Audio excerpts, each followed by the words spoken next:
Even without doing any activity, you can still manifest what you want.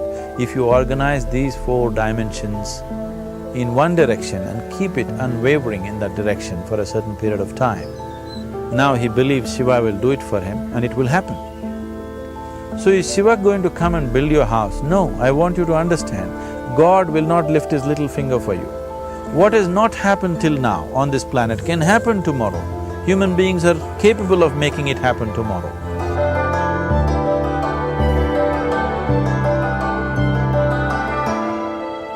Everything we as human beings have created on this planet was essentially first created in our minds. All that you see, which is human work on this planet, first found expression in the mind, then it got manifested in the outside world. The wonderful things that we have done on this planet and the horrible things that we have done on this planet, both have come from the human mind. So if we are concerned as to what we create in this world, it's extremely important that first of all we learn to create the right things in our mind, how we keep our minds. If we do not have the power to keep our minds the way we want it, what we create in the world is also going to be very accidental and haphazard. So learning to create our minds the way we want is the basis of creating the world the way we want. There is a wonderful story in the yogic lore. On a certain day, a man took a walk. He went for a long walk. Accidentally, unawares, he walked into paradise. Fortunate, isn't he? He just took a walk and he landed up in paradise. After this long walk, he felt little tired. So he thought, oh, I'm tired, I wish I could rest somewhere. He looked around, there was a nice tree, underneath which there was very cushiony grass. So it was inviting. He went and put his head down there and slept. After a few hours, he woke up, well rested, and he thought, oh, I'm well rested, but I'm feeling hungry, I wish I had something to eat. And he thought about all the nice things that he ever wanted to eat in his life. And instantly, all those things appeared in front of him. You need to understand, there the service is like that. Hungry people don't ask questions. Food came and he ate. Stomach became full. Then he thought, oh, my stomach is full, I wish I had something to drink. All the nice things that he ever wanted to drink, he thought about it and all of them just appeared in front of him. Drinking people also don't ask questions, so he drank.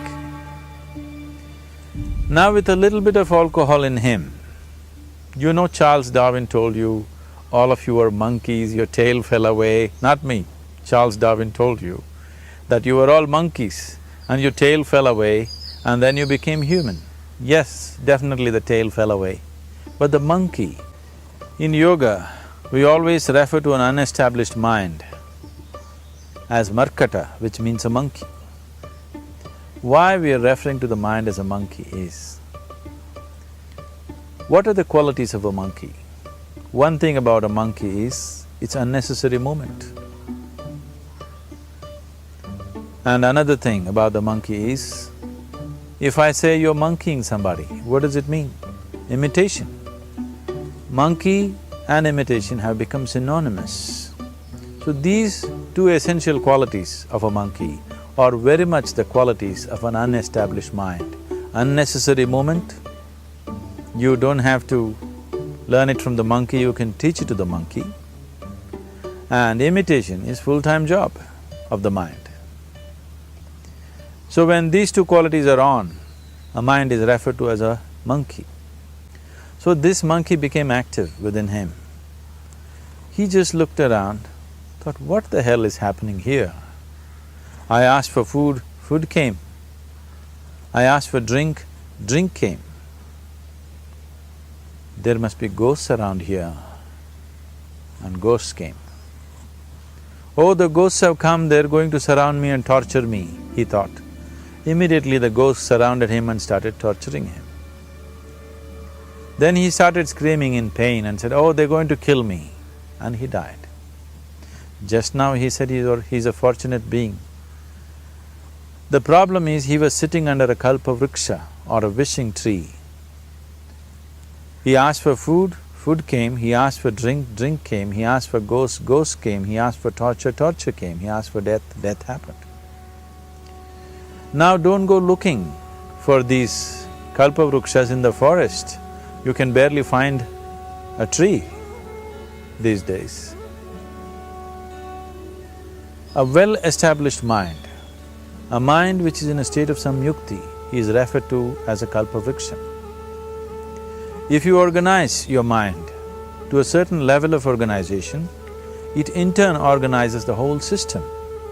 Your body, your emotion, your energies, everything gets organized in that direction.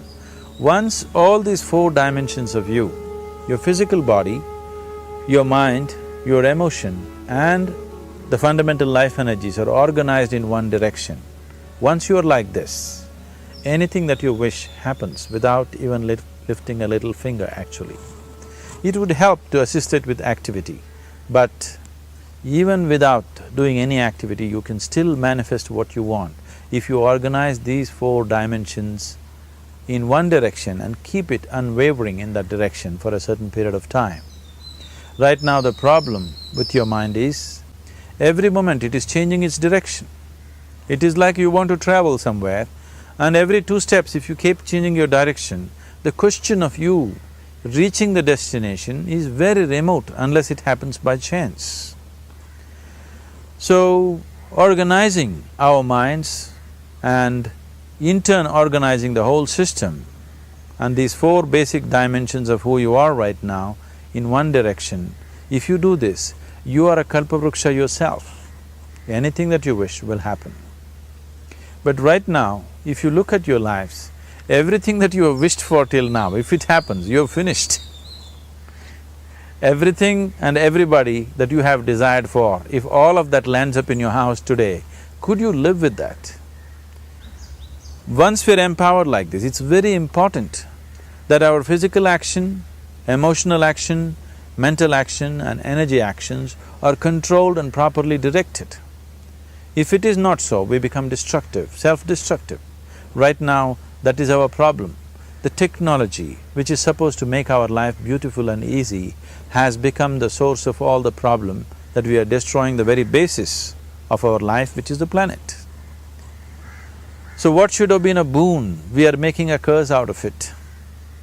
What has brought incredible levels of comfort and convenience to us in the last 100 years or so has also become a threat to our life simply because we are not conscious action, we are in a compulsive state of action. So organizing our minds fundamentally means moving from a compulsive state of activity to a conscious state of activity. You might have heard of people for whom they asked for something and beyond all expectations it came true for them. Generally this happens to people who are in faith. Now, let's say you want to build a house. If you start thinking, oh, I want to build a house. To build a house I need 50 lakhs, but I have only 50 rupees in my pocket. Not possible, not possible, not possible. The moment you say not possible, you are also saying I don't want it.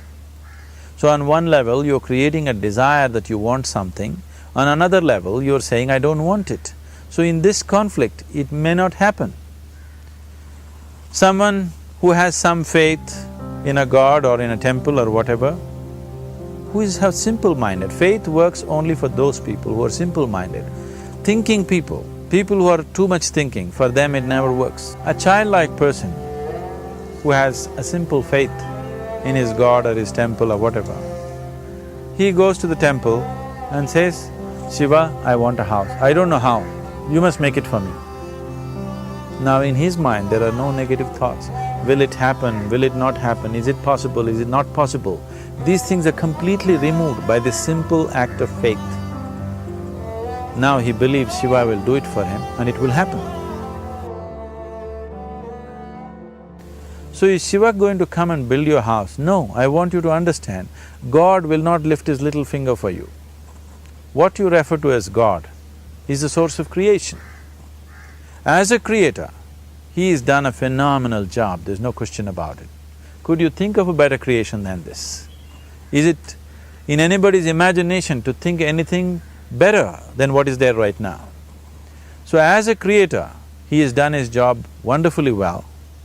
But if you want life to happen the way you want it, because right now, the very crux of your happiness and your well-being is this. If at all if you're unhappy, the only and only reason why you're unhappy is life is not happening the way you think it should happen. That's all it is. So if life is not happening the way you think it should happen, you're unhappy. If life happens the way you think it should happen, you are happy. It's as simple as that. So if life has to happen the way you think it should happen, first of all, how you think, with how much focus you think, how much stability is there in your thought, and how much reverberance is there in the thought process will determine whether your thought will become a reality or is it just an empty thought. Or how you do not create any impediments for your thought by creating negative thought process. This possible is something possible or not possible, is destroying humanity. What is possible and not possible is not your business, it's nature's business. Your business is just to strive for what you want. Right now you're sitting here, if I ask you two simple questions, I want you to just look at this and answer this. Right now from where you're sitting, can you just fly off? You say no. Right now from where you're sitting, can you get up and walk? You'll say yes. What is the basis of this? Why you say no to flying and yes to walking? Because past experience of life, many times you've gotten up and walked, never did you fly off. Or in other words, you're using the past experience of life as a basis for deciding whether something is possible or not possible. Or in other words, you have decided that what has not happened till now cannot happen in your life in future. This is a disgrace to humanity and the human spirit. What has not happened till now on this planet can happen tomorrow. Human beings are capable of making it happen tomorrow. So what is possible and what is not possible is not your business. That is nature's business. Nature will decide that. You just see what is it that you really want and strive for that. And if your thought is created in a powerful way, without any negativity, without any negative thoughts bringing down the intensity of the thought process, the first and foremost thing is you must be clear what is it that you really want. If you do not know what you want, the question of creating it doesn't arise. If you look at what you really want, what every human being wants is, he wants to live joyfully, he wants to live peacefully. In terms of its relationships, he wants it to be loving and affectionate. Or in other words, all that any human being is seeking for is pleasantness within himself, pleasantness around him. This pleasantness, if it happens in our body, we call this health and pleasure. If it happens in our mind, we call this peace and joy. If it happens in our emotion, we call this love and compassion. If it happens in our energy, we call this blissfulness and ecstasy. This is all that a human being is looking for. Whether he is going to his office to work, he wants to make money, build a career, build a family, he sits in the bar, sits in the temple, he is still looking for the same thing. Pleasantness within, pleasantness around. If this is what we want to create, I think it's time we addressed it directly and commit ourselves to creating it. So you want to create yourself as a peaceful human being, joyful human being, loving human being, a pleasant human being on all levels. And do you also want a world like this? A peaceful world, a loving world, a joyful world? No, I want greenery, I want food. When we say a joyful world, that means everything that you want has happened. So this is all that you're looking for. So all that you need to do is commit yourself to creating it, to create a peaceful, joyful and loving world, both for yourself and everybody around you. Every day in the morning, if you start your day with this simple thought in your mind, that today, wherever I go, I will create a peaceful, loving and joyful world. If you fall down 100 times in the day, what does it matter? For a committed man, there is no such thing as failure. If you fall down 100 times, 100 lessons to be learnt. If you commit yourself like this to creating what you really care for, now your mind gets organized. Once your mind gets organized, the way you think is the way you feel, your emotion will get organized. Once your thought and emotion is organized, your energies will get organized in the same direction. Once your thought, emotion and energies are organized, your very body will get organized. Once all these four are organized in one direction, your ability to create and manifest what you want is phenomenal. You are the creator in many ways. That which is the source of creation is functioning within you every moment of your life. It is just that, have you kept access to that dimension or not? Organizing the four basic elements of your life will give you that access. There are tools and technologies to do this. The whole science of yoga, the whole technology that we refer to as yoga is just about this, transforming yourself from being just a piece of creation to become a creator.